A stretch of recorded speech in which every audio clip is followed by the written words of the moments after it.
In the land where the dandelion wine flows like a river, tall tales have a way of spreading far and wide, following closely in the wake of the whiff of wine. Far-fetched fables are always sure to spread when boasted between burps by inebriated bar patrons. For these stories share something in common with the slurred speech and seasickness-inducing swaying that so often accompanies them, which is that despite being clumsy and awkward, they are also highly entertaining. Legend has it that there was once a famous drunkard in Mondstadt.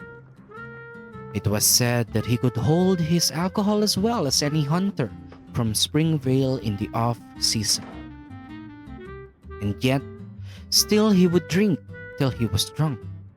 Every time that he drank, he would not budge so much as an inch back from the bar at the tavern until not a single more was left in his coin pouch and not a single drop of wine remained in his glass. One night, this drunkard was doing his best to stumble home after a particularly satisfying session of especially heavy drinking. A combination of his spinning head, blurred vision, and zigzagging stride served to navigate him towards a forest populated by wolves. Today, of course, Wolvendom is presided over by the Great Wolf King of the North, and the ominous atmosphere that emanates from inside the forest is sufficient to deter most sober-headed visitors from approaching the area. According to the elderly hunters, the Wolf King gathered the spirit of the wolves there to prevent outsiders from trespassing into territory where they are not welcome. But this was an age long before the Wolf King and the North Wind had descended upon that forest, bringing order and peace to the wolven race. At that time, the forest was a perilous place where wild wolves fought for survival. A fierce blood feud between wolves played out deep inside the dense foliage, concealed from view and unbeknownst to any man. Least of all the drunkard, who had by this point managed to transport his drunken self quite some distance inside the forest. He stumbled forward in the darkness with a dogged determination that only drunkards possess, deterred neither by the tree roots that would trip him up every few steps, nor by the stray branches that would slyly slap him in the face from time to time. Before long, a pair of green eyes began darting through the forest, their gaze fixed on him, tracking his every move. Those eyes belonged to a lone wolf who silently pursued the drunkard from behind, all the while musing to itself, "This is the most peculiar sight I have ever seen in all my life." No one had dared set foot in the wolves' forest in hundreds of years, be they a knight clad top to toe in shining steel armor, or a desperate fugitive dressed in rags. Even the callous nobles refused to exile their slaves there for fear of inciting the wrath of the wild wolves and bringing unwanted trouble to their own territory. And yet, this odd fellow dares to stroll in here all by himself. How very strange indeed. The lone wolf pondered this strange phenomenon as it followed the drunken intruder through the forest, doing its best to ignore the stench of alcohol that was wafting its way. It is a well-known fact that wolves have a far keener sense of smell than humans. Another way of putting this is that their noses are much more sensitive. Little wonder then that the stench of alcohol emanating from the wolf's now historically intoxicated prey was quite stifling and caused tears to well up in its eyes. The wolf thought to itself. Having been born in the wilderness and grown up in the forest, the wolf had never had any contact with human civilization before this night. And though it had once caught the faint scent of wine wafting across Cider Lake, it did not know the scent's origin, lest still understand the significance of that substance to humankind. Perhaps this peculiar fellow is a relative of the skunk, for it seems that he discovered my presence quite some time ago, and now means to poison me in an effort to secure his escape. The wolf pondered this possibility as it braced itself against the onslaught of alcoholic fumes, picked up its pace, and discreetly maneuvered its way into the drunkard's shadow, the perfect vantage point from which to inspect its prey. The wolf is a creature of caution and calculation. The drunkard, meanwhile, is a different sort of creature entirely. And yet, though wine tends to dizzy the mind and dull the senses, it sometimes affords its consumers the curious capacity to detect the subtlest of changes in the direction of the wind. Perhaps this could explain how a bumbling drunkard, fumbling through the forest, was suddenly able to discover the presence of a wolf that had been stealthily following him the entire time. Or perhaps the alcoholic fumes given off by the drunkard were sufficiently potent to diminish the wolf's mental acuity, to the point that the wolf became less mindful of the terrain beneath its paws. The resulting sound of snapping twigs, thus alerting the prey to the predator's presence. "Who's that? Don't suppose you know which way the toilet is by any chance?" The bumbling drunkard rubbed his bleary eyes. "Foul-smelling human! Snarled the wolf. Who are you, and whence proceeds your stench?" The wolf flared its nostrils, bored its fangs, and growled. Not only was the drunkard unafraid when he heard the wolf's gruffly voiced threat, but he even became quiet, animated. "My friend," the drunkard replied, "clearly I've offended you somehow. Sorry about that. But anyway, Mondstadt tradition says you're not allowed to be drunk and bored at the same time. So, here we are, out in the woods on this glorious moonlight night. How about I tell you a story?" His proposal was promptly punctuated by an almighty belch. Before this point, the wolf had no intention of listening to the belching buffoon's drunken ramblings. In fact, it was poised to deliver a fatal blow to its prey by lunging for the neck, sinking its fangs in and tearing his throat clean out. But the drunkard's belch blasted a further bout of fumes in the wolf's direction, assailing its nostrils with such force that it ruined the wolf's appetite entirely. Grudgingly, the wolf agreed. "Perhaps I'm not so hungry after all. Let's see what nonsense tale you have to tell." The drunkard stretched out his arms and let out a loud yawn, disturbing a few dandelions in the process. And with that, the drunkard began to tell his tale. Legend tells of a lone wolf that roamed a barren wasteland far, far away.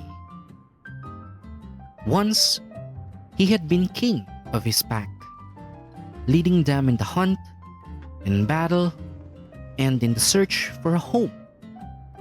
Now, the sole remaining legacy of those days were the scars that covered his body. He has led the way as they ran across open plains, navigated through abandoned ruins, and passed through the domains of monsters and the Seelie. The wasteland was a cruel place. The Wolf King grew older with each passing day, and the other wolves gradually dispersed. As time went by, the wolf's pack's history faded into distant memory, until finally, only the aged Wolf King remained, the sole survivor of its pack. This wasteland is said to be a land beyond the dominion of the deities, inhabited only by the grotesque, ghostly remains of fallen gods where the former palaces of the Seelie now stand empty. So, when the solitary old wolf passed by a grey palace and heard the sound of a music coming from within, it caught its attention. Never before have I heard a sound so pleasing to the ears, whether it be a song of bird or insect, that it stays the pangs of hunger in my starved stomach as this tune does. Intrigued, the wolf stepped inside the grey hall, trod across the overgrown weeds, and passed by a broken sarcophagus, on which a portrait of the deceased ruler was still clearly visible. Finally, he came to an inner room where he saw a fair maiden strumming at her instrument. Her skin was ashen white, and her head was bowed down, her slender fingers gently stroking the fragile strings of the lute as she played a long forgotten and mournful melody. The wolf sat down in front of the pale young maiden and forgot all about the pain of hunger, thirst, and loneliness for a short while, as it listened in silence to her song. The chirping of insects in a long-gone autumn night is the chorus of exiles, singing mankind's most ancient song as they live out their plight. Stripped of all that the body once held close and the soul once held dear, song and memories are all that now remain of yesteryear.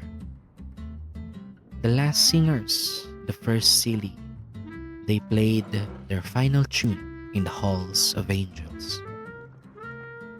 The tiny Seelie playing in the forest were also drawn to the young maiden's tune and flocked to her to pay respects. What is this song that you play? The wolf asked, puzzled, for it understood every line, every word, every syllable she spoke, and yet hers was a language that it had never heard before, quite unlike that of any other living being. "A song of the Seelie," replied the young maiden in a soft voice. "Long, long ago, we wrote this song for the human savages, yet now we sing it to mourn our own fate." The wolf began to sing along, albeit clumsily, to the maiden's tune. The wolf's voice was husky and broken, filled with a lifetime of sorrow. "What are you singing?" the maiden asked the wolf. This is our song, responded the wolf.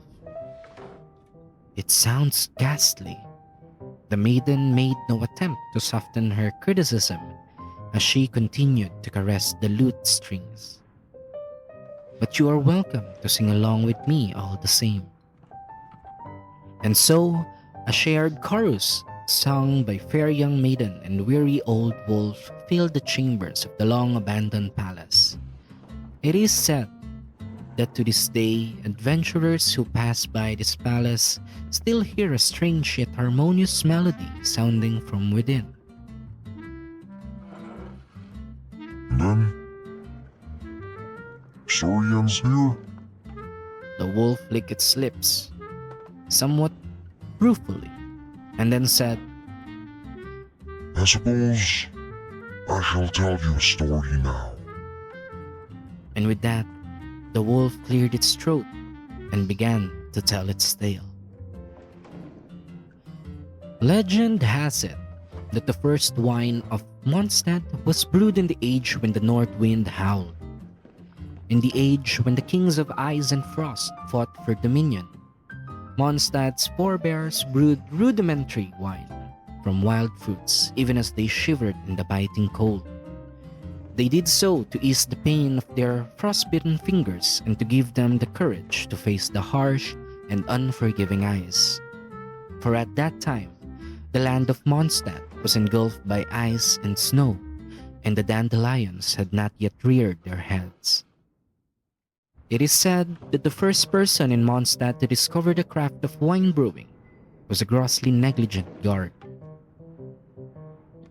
In a tribe beset by blizzards on all sides, it was the unenviable job of the hardy hunter-gatherers to stock the storage pits with wood, food, and it was the guard's task to guard against intruders. The sight of a human intruder was a rare one indeed in that harsh environment, but there were other creatures who could better withstand the cold, and they would burrow undergrounds to reach the food stocks.